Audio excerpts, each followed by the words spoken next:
Hey people, welcome to the 65th video of the Master Rain channel. You may remember me from my previous top 10s about SpongeBob, like why Mr. Krab should be arrested, why the Krusty Krab should shut down, and why SpongeBob and Squidward should quit their job. In this one, I will be presenting 10 reasons why Squidward should move away from his despaired neighbors, SpongeBob and Patrick. About that time, Squidward packs his bags and moves out of Bikini Bottom. Number 10, destroying his self-sculpture. In the episode, Squidward the Unfriendly Ghost, SpongeBob and Patrick were playing their little game. SpongeBob throws a shell and bounces off of Patrick's belly, flying through Squidward's open window, hitting the wax sculpture of himself, which these two rumor his death and believe to be serving his ghost later in the episode. Number 9, they cut down his kelp.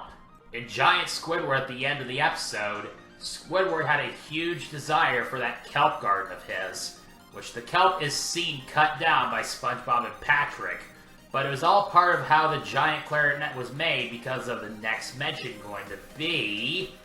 Number 8, Giant Squidward. In the same exact episode, SpongeBob and Patrick were mindlessly playing with Squidward's kelp grow, which some of the sprays were on Squidward, making him grow into a giant. He spent a whole day as a giant until playing his giant clarinet, which he suddenly shrinks back to normal size. Number 7, Patrick stealing Squidward's food. This occurred at Patrick's staycation, where Patrick compensates his vacation plan after not getting his ticket to anywhere for having no source of income. Patrick is seen in Squidward's house uninvited and is seen eating his soup without his consent. Patrick happens to be treating Squidward like he's a waiter in his own house. Wow, Patrick, how rude. Number 6. They got Squidward kicked out of the Cephalopod Lodge. In the episode Cephalopod Lodge, SpongeBob and Patrick stalk Squidward and follow him into his lodge, where anyone who isn't Squidward's kind isn't eligible.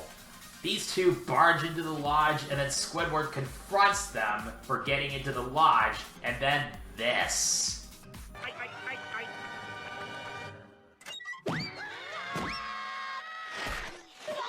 SpongeBob and Patrick try to compensate Squidward with losing his membership to the Cephalopod Lodge, but failed to work out because Squidward wasn't very pleased with how it was going.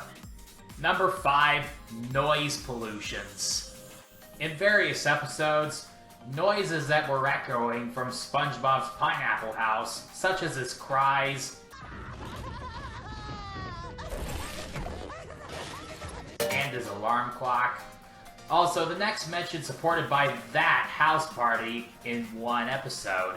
Keep it down! I'm trying to sleep!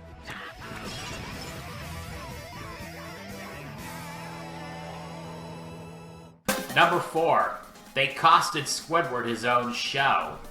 In the episode Tentacle Vision, Squidward broadcasts his own TV show, Squidward Chat, which SpongeBob and Patrick come into the studio uninvited. Patrick is set to be the cameraman and SpongeBob is set to be the audio man, which they both spoil it and sabotage his live broadcast. Then a number of uninvited guests come in barging into the studio, such as Mr. Krabs to try to get customers to his restaurant, Sandy to show her dance moves, Pearl to show her cheerleading, and Plankton to show his act of destruction. Squidward loses his show as a result. Oh, that reminds me of your shenanigan you pulled in 1995 back in the cubicle office, asshole. And that reminds me of that horrible stunt you pulled in 1985 in my store. Oh, be quiet, you two, and fuck off from my studio. No can do. We're here to plot revenge on you for getting me fired. Oh, get your smelly ass out of here. Your appearance is reeking up my studio, so do as you're told before I get Madman here. Fine, you Paradox hooligan, but this isn't over. I am not leaving your studio until you get my establishment back! What did you say? Speak English! I said speak English! I mean it! You know what? Fine, you win, but this is far from over. Just you wait until revenge is once plotted. Phew, what a relief. Anyways, back to the show. Number 3, Invasion of Privacy. In the episode Whirly Brains, SpongeBob and Patrick use remote-controlled devices to drone their minds to spy, which includes Squidward during his bath time. Number 2, Destruction of Property. In a friendly game, SpongeBob and Patrick were golfing in Squidward's house and destroying his belongings with golf clubs. And now before I get to the top pick, here are 2 dishonorable mentions. Dishonorable mention number 1, getting the realtor to not sell Squidward's house.